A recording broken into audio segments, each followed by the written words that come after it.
question may be, so what have I been doing since we're in lockdown? My mom's in the hospital, so she had a little fall in the house that clobbered her head. She's okay. Well, here's the water well, and there's the old house there. That's termites have got it, and it's, you can see there's not a straight line in it. If you kind of look at the siding there and the lines, they're not parallel, they're not straight. That house is about 70 years old, and it's just had its day. Anyway, the electric service for this water well come from that house, and last week while we were up helping Mom at the hospital, and then they kicked us out because of the coronavirus stuff, we put a new electric service in here. We dug a trench with the bucket right across here to the power pole for the mom and used to be mom and dad's mom's house here. So we dug a trench with the bucket on the little Mahindra here, and run the electric service over to here so that it'll take the power off of this pole instead of the other one, and then we can disconnect that. And this morning I kind of shaved this out a little bit and put some of the dirt that I pulled out onto this approach to pick up bales. So it's really, I found the easiest way. Oh, this is not easy one-handed.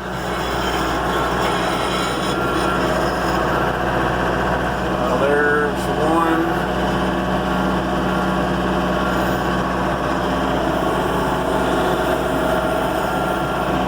I need to shift this up to medium here, mid-range. Otherwise you kind of crawl.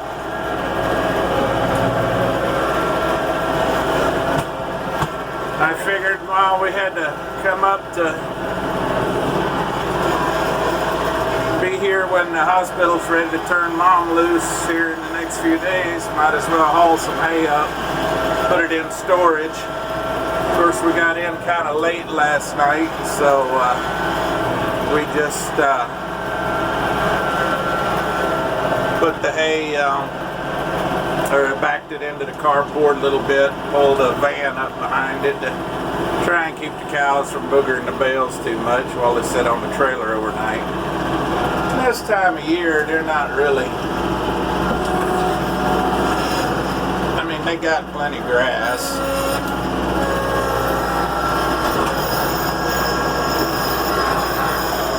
So they're more playing with it than anything else.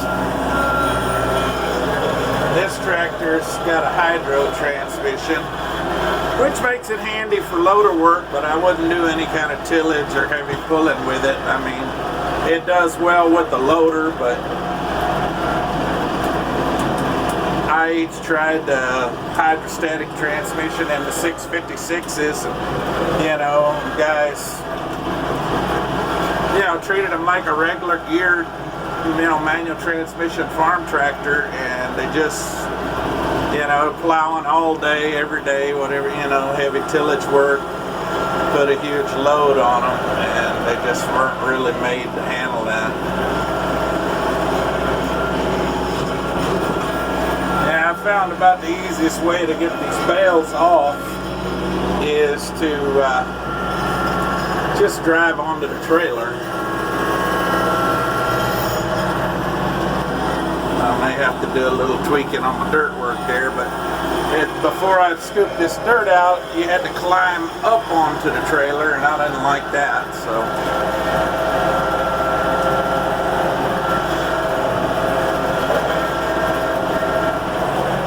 Anyway.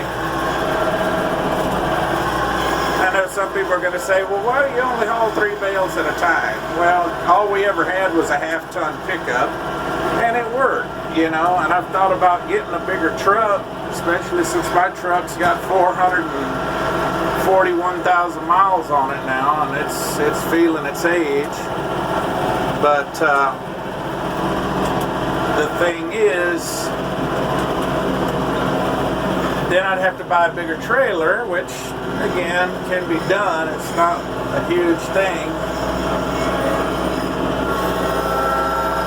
but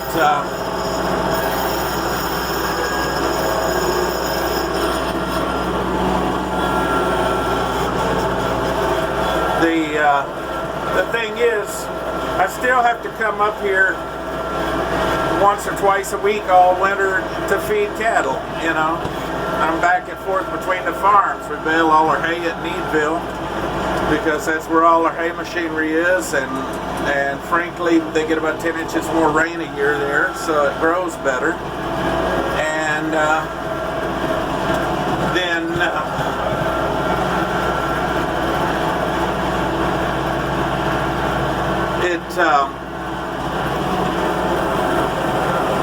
we bale our hay there and we haul it up here, because this farm's 160 acres, where Needville's 87 and change. So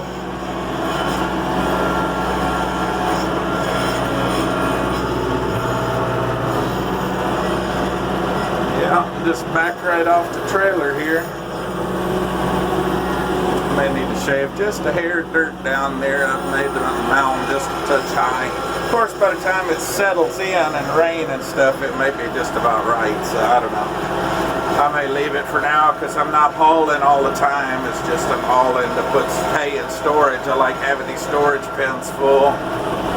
That way, if the road's icy in the winter, which does happen here in Texas, believe it or not, even down here this close to the coast, I've hauled hay in the ice before, and no fun. No thank you. Plus, you know, with a little less rain up here, the hay just stores better. Less damage to it. I can't put a ton in this pen, but I can put enough that carries me for a pretty good while. Ooh. Off the fence.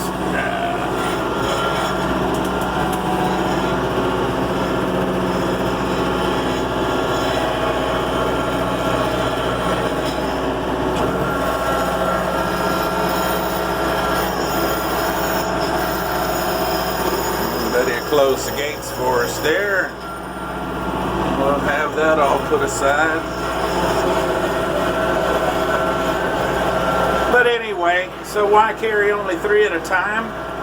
Well, I feed about 3 a week, sometimes 6 if it's really cold. If we get a cold snap, blue norther in the middle of the week or something, I have to come up anyway. So if I'm coming up, I get about 15, 16 miles a gallon out of this truck loaded, and about 18 empty, and I'd get 22 miles a gallon out of the van running up here empty.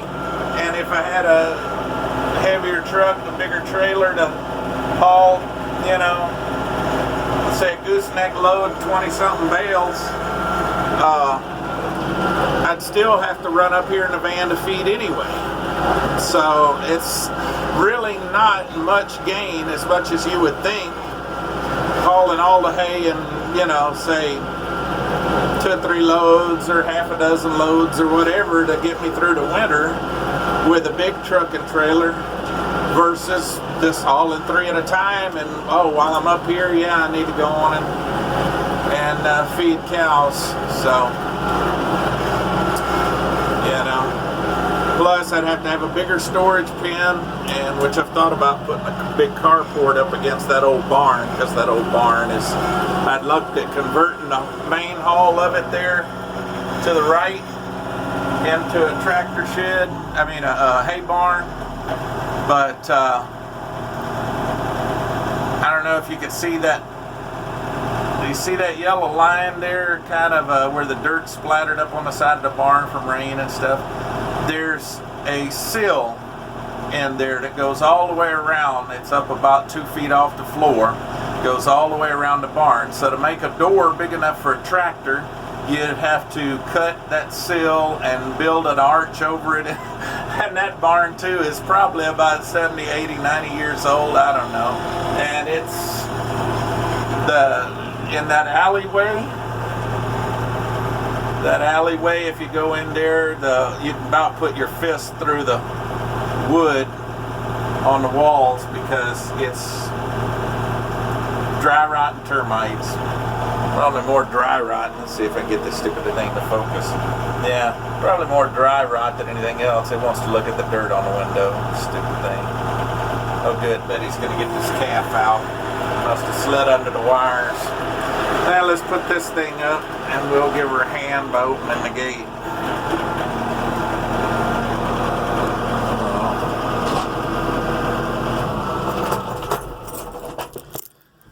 So anyway, that's about the extent of that. We just run, that's 150 feet from the pole there over here to the water well. And we just dug it 6 feet at a time with the bucket, or 5 feet at a time, however wide that thing is. And put the conduit in there in the wire and tied everything together. And we were golden. Oh, she's running him the other way.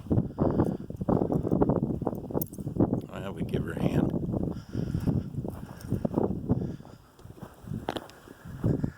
So, well, that's about enough of that. Later.